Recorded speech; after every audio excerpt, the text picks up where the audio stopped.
La question prioritaire de constitutionnalité. On va, dans les séquences ultérieures, vous parler en détail de cette question prioritaire de constitutionnalité. Mais pour le Conseil constitutionnel, tout change.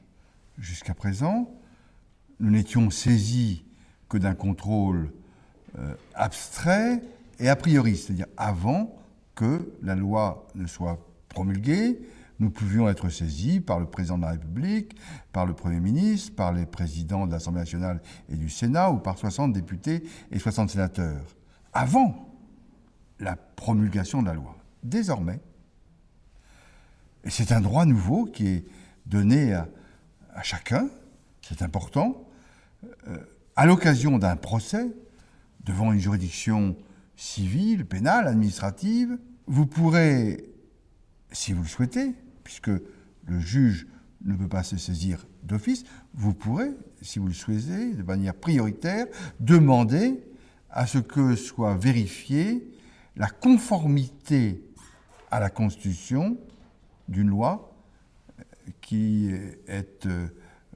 vous est opposée dans le procès.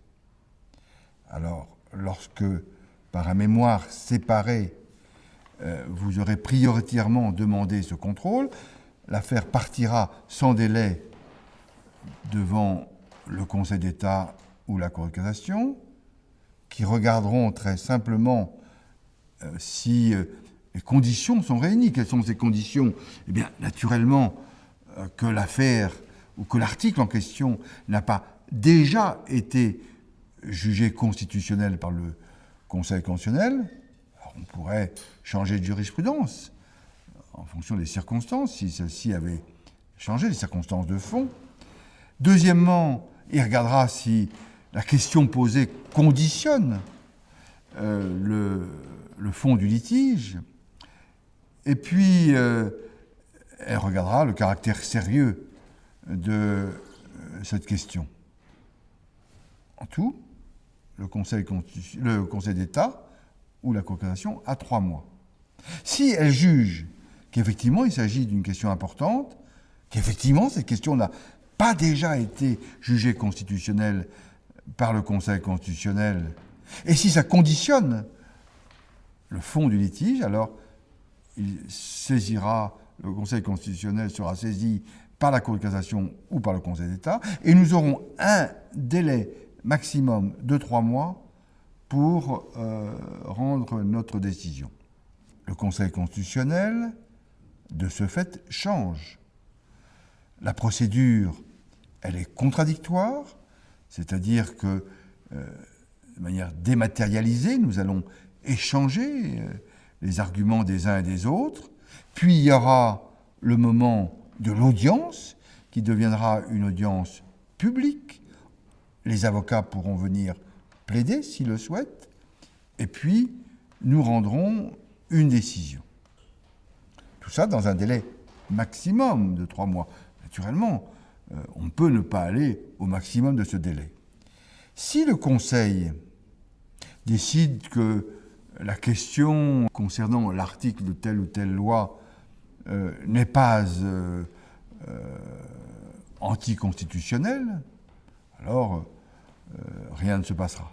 Si par contre, nous décidons que l'article en question est aujourd'hui inconstitutionnel, cet article sera annulé, l'annulation vaudra pour tout le monde, mais naturellement n'aura pas d'effet rétroactif. Alors vous voyez qu'il s'agit là de quelque chose de tout à fait nouveau, c'est la justice constitutionnelle, nouveau en France naturellement, mais tous les pays européens ont ce système. Dans une séquence suivante, on va vous donner des indications précises. Quand, comment, suivant quelle procédure, il faut saisir le Conseil constitutionnel, comment les filtres de la Cour de cassation et du Conseil d'État doivent s'exercer. Mais cette réforme, qui est une rupture, une nouveauté dans notre ordre juridictionnel, elle va fonctionner, elle peut fonctionner, et elle fonctionnera si les avocats, tous les avocats, considèrent qu'il s'agit là d'un progrès et s'approprient cette question prioritaire de constitutionnalité.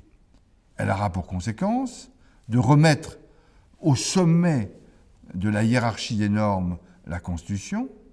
Alors vous pourrez me dire, il y avait le contrôle de conventionnalité et il y a en plus le contrôle de constitutionnalité. Oui, les deux moyens de conventionnalité et moyens de constitutionnalité pourront être évoqués. C'est le problème de l'avocat.